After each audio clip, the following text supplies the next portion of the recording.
Il n'a pas besoin de Google. Son moteur de recherche interne est pas mal plus garni. Mario Dumont. Audrey, mauvaise nouvelle en lien avec une information que tu nous donnais plus tôt ce matin. Oui, je vous ai parlé d'un accident qui était survenu à l'aéroport Montréal-Trudeau hier. Un signaleur qui avait été retrouvé coincé sous un avion de la compagnie French Bee.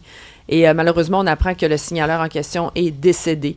Les dernières nouvelles, il avait été transporté dans un hôpital dans un état critique. Donc, c'est survenu vers 19h15 à peu près hier soir sur le tarmac, en fait, alors que l'avion s'apprêtait à décoller vers Paris. Vous comprendrez que ça a causé tout un branle-bas de combat à l'aéroport. Évidemment, il y a des enquêtes qui sont en cours en ce moment, notamment de la part du Bureau de la sécurité des transports pour comprendre ce qui s'est passé. Plutôt d'un homme d'une quarantaine d'années dont l'identité n'est toujours pas dévoilée. Voilà. Merci. Nicolas est avec nous. Salut. Salut, comment vas-tu? Oui, ça va très bien. C'est quelques jours des élections, c'est le moment de trouver des candidatures. Exactement. Et tu t'es amusé ou intéressé à la course aux vedettes? Ben, je me suis dit, coudonc, est-ce que l'UDA a ouvert une branche politique, tu sais? Peut-être qu'on pourrait aller chercher quelques crédits en se présentant, parce que j'ai vu que les vedettes, ils sont de plus en plus présentes en politique. Mais toi, t'as dû t'approcher, t'es une vedette, t'es le profil parfait pour un candidat. Je crois qu'ils ont pas le courage de m'approcher, ils vont connaître ma réponse.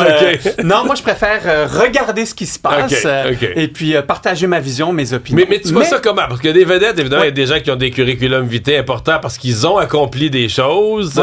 Évidemment, c'est plus facile de se faire élire, je suppose, quand on n'a pas à se présenter, que son visage, son nom est déjà connu. Ben, ça s'appelle une relation parasociale. Écoute, ah oui? Ben oui, parce qu'on pense les connaître. Et ça, c'est un phénomène psychologique qui est extrêmement fort. Qu'est-ce que ça amène, les vedettes? Pourquoi les partis politiques aiment les candidats vedettes? C'est qu'ils n'ont pas besoin de prendre le temps pour le présenter, bien souvent. La vedette vient avec une communauté, avec un historique, avec des abonnés. Hein? Aujourd'hui, à l'ère des réseaux sociaux, c'est très important, avoir des abonnés.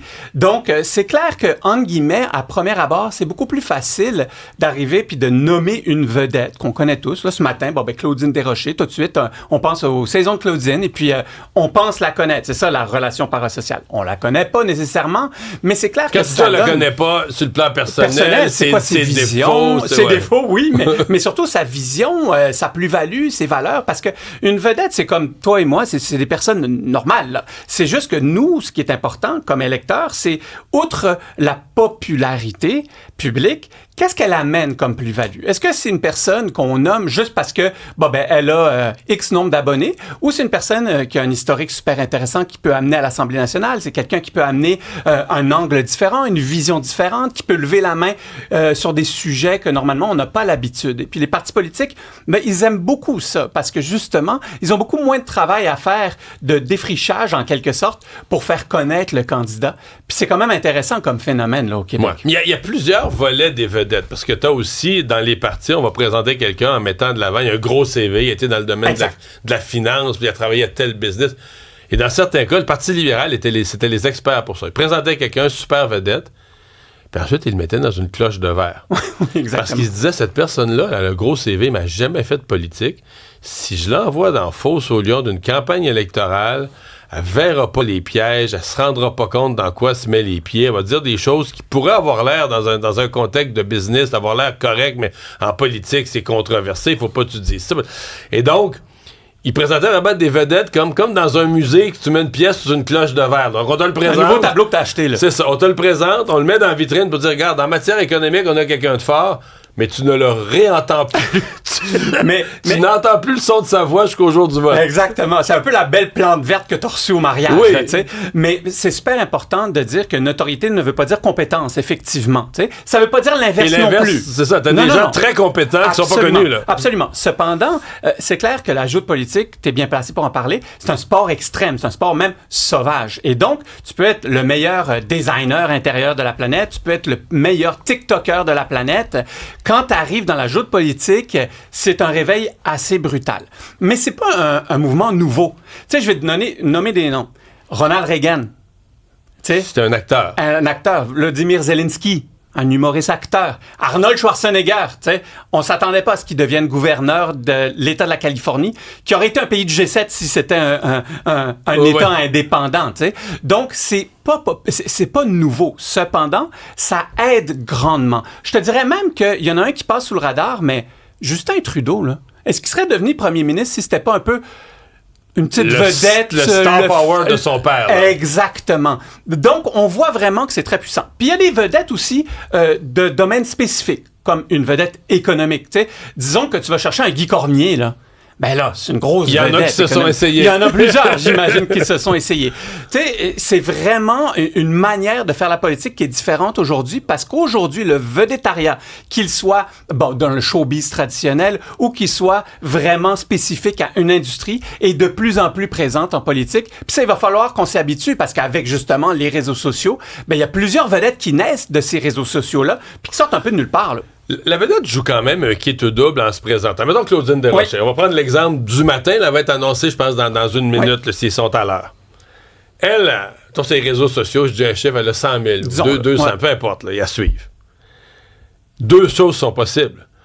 Soit ces gens-là, ce matin, se rapprochent de la CAQ, donc ceux qui étaient indécis ou qui avaient pensé voter pour un autre parti, ils se disent « Ben, Colin, si Claudine s'en va à la CAQ, ça me tire vers la CAQ. » Ou à l'inverse. Ouais. C'est que t'aimes tellement pas la CAQ que ça te repousse de Claudine, tu te dis je vais me désabonner. C'est comme, soit que la personne t'attire dans sa cause, ou soit qu'elle te déçoit tellement, tu dis, ben, je pensais pas qu'elle était de même. Moi, je suis péquiste, puis là, elle est rendue à la CAQ, je me désabonne d'elle. Donc, c'est un arme à double tranchant. Vraiment. Le meilleur exemple, avec le Parti conservateur, Luc Jourdain-Brodeur, qui a annoncé qu'il allait se lancer, ça c'est au fédéral cette fois-ci, cependant, il a reçu une volée de bois vert comme il n'a jamais reçu, avant même d'avoir dit, ou même d'avoir pris le premier respire de son premier discours politique. Dis pourquoi il veut y aller. Exactement. Puis c'est là qu'il faut faire attention, parce que moi, je crois que et je suis plus que croyant, je suis convaincu qu'il y a de la place pour tout le monde en politique, vedette ou pas vedette, si et seulement si tu n'es pas juste là par ta notoriété ou en raison de ta notoriété. Parce que tout le monde a un point à amener, tout le monde a des valeurs à partager, tout le monde a une croyance ou une vision à vraiment étaler au grand public. Puis je crois que il faut faire attention quand on parle de vedette, parce que très rapidement, c'est presque polarisant. Hein? Quand Olivier Primo a été nommé là, émissaire à la CAQ, bon ben immédiatement, là, il y a eu lui aussi une volée de bois vert. Vraiment, c'était d'un extrême à l'autre, avant même qu'il fasse quoi que ce soit. Moi, j'aime bien juger le monde sur leurs actions. J'aime bien juger le monde sur les résultats qu'ils donnent. Puis le côté le plus important, je crois, pour conclure avec le vedettariat, c'est je trouve qu'il faut que tu aies le bon casting. On parle de showbiz, ben je vais te parler de casting. Parce qu'il y a des vedettes, des fois, qui se pointent dans certaines positions politiques ou certains partis politiques, puis tu te demandes, tu te grattes la tête, tu te dis... Qu'est-ce qu'il fait là? Qu'est-ce qu'il fait là? Exactement. Comment il a démarqué là? Exactement. Puis ça, autant le parti politique perd, parce que là, il n'y a pas le bon casting, puis ça fait un peu une boboche, on va se le dire. Autant cette vedette-là, quand elle revient sur le plancher des vaches dans le public, ben le monde sont comme... T'as perdu ton temps de présenter là-bas. Là. Je vais t'ajouter une affaire. Ouais. Moi, j'en ai présenté. Là, des personnes qui avaient un gros curriculum vitae, puis je les envoyais sur la glace politique. Des fois, là, dans le premier 15 minutes, là, tu te fais ton idée. C'est probablement que dans d'autres domaines, c'est comme ça aussi. Là. Il y en a qui l'ont, puis il y en a qui l'ont pas. Il y en a que tu te dis, oh boy. Il va se faire noyer. Il l'aura jamais. Il n'y a pas un bon réflexe. C'est comme rentre en plan, là. Tu sais, rentre en plan dans Luc et Luc. S'il part on va pas les nommer. S'il part à gauche, il faut aller à droite. Non, mais c'est pas des mauvaises personnes. Sont intelligents, mais l'espèce, ce que tu appelais la joute politique, la guerre, ils sont pas prêts pour ça. Ils ont pas ni la carapace, ni les réflexes. Ils voient pas venir les coups. Ils se mettent la face dans le carreau. Ils répondent à une question, là. Puis là, ils prêtent le flanc pour une sous-question qui va être murder. Mais eux-mêmes, ils ouvrent la porte. Là. C'est comme... La porte de garage. C'est comme... Mais alors que t'en as d'autres, tu te dis, oh boy, Wayne Gretzky, là. Tout de suite, première conférence de presse. 2 pas en avance tout le temps. Il voit les pièges, tout ça, sont naturels. Il débarque dans la rue sans les poignées de main avec le... Puis à un moment donné, tu te dis, c'est comme... C'est pas une science pure, hein? C'est pas une science, non. C'est très humain, la politique. Et c'est très humain, mais pas calculateur négativement, mais très humain, calculateur positivement. Tu sais, il faut être Wayne Gretzky. Il faut pas toujours être le plus vite, le plus fort, le plus rapide, le plus beau, mais il faut savoir naviguer en tempête. Moi, je crois que c'est ça la bonne définition. Et puis, ce que j'aime, moi, c'est justement des acteurs de la société civile qui arrivent en politique, personne ne sait c'est qui, mais qui brillent à l'Assemblée. Moi, j'aime ça voir ça. Je te mets sur un autre type de... Parce que là, on a Vincent Marissal qui est changé de parti, bon, qui avait démissionné, pas changé du jour au lendemain, il avait démissionné l'année passée, là, il joint le PQ. Parce qu'au fédéral, on a eu tellement de transfuges dans la dernière année. C'est un sport olympique, là. Passaient des concerts. Ils se sont fait élire en avril pour les conservateurs, dans certains cas, dans la même année à l'automne, passé avec Mark Carney. Ta perception à toi, avec ton expérience, t'es en dehors de la politique, quelqu'un qui regarde beaucoup les choses ici et ailleurs, ça te dit quoi, toi, les transfuges? Ça passe pas? Non, moi, personnellement, je déteste cette pratique politique-là. Je trouve que c'est ce qui nourrit le cynisme envers les politiciens. Je vois la politique avec un grand P. C'est vraiment la gestion de la cité. Je vois des personnes qui ont des croyances, qui ont des visions, qui partagent leurs convictions aux citoyens. C'est pas vrai que tu peux changer de conviction d'une minute à l'autre. Je dis pas qu'on peut pas jamais changer de parti politique. Il y a des grands politiciens qui l'ont fait. La plupart, oui, sur des décennies, puis avec des changements d'orientation, puis la société qui évolue. Exactement. Mais là, magasinage politique. Tu te présentes au mois d'avril pour un parti, puis au mois de novembre, tu t'en vas en face, tu traverses la chambre. C'est assez rapide. Puis hier, je disais à Richard Martineau dans son émission, tu sais, Vincent Marissal, il est devenu presque millionnaire en points Air Miles tellement il voyageait d'un parti politique à un autre. Et puis ça, moi, je trouve que c'est dommage. Parce que c'est une personne qui a une tête sur les épaules. C'est ça, très intelligent. Exactement. Et là-dessus, je dois dire une chose. Il y a un bout... Ce que dit Paul Saint-Pierre Plamondon, je ne doute pas de sa sincérité. Il l'a écouté, il l'a regardé travailler, il était assis à côté de lui à l'Assemblée nationale, et Paul Saint-Pierre Plamondon est sincèrement impressionné par la qualité de travail de Marissal dans ses dossiers de santé. Il a lu les documents. Il est studieux, là. Il connaît le dossier. Il en parle efficacement. Donc, il travaille sérieusement les enjeux. Ça, parce que Paul Saint-Pierre Plamondon, c'est un gars rigoureux. Fait que je suis sûr qu'il admire ça. Maintenant, je suis de ton côté. Est-ce que la démarche de Vincent Marissal d'un parti... Puis là, en plus, quand il était là à Québec solidaire, supposément qu'il avait magasiné avec Justin Trudeau dans les mois précédents...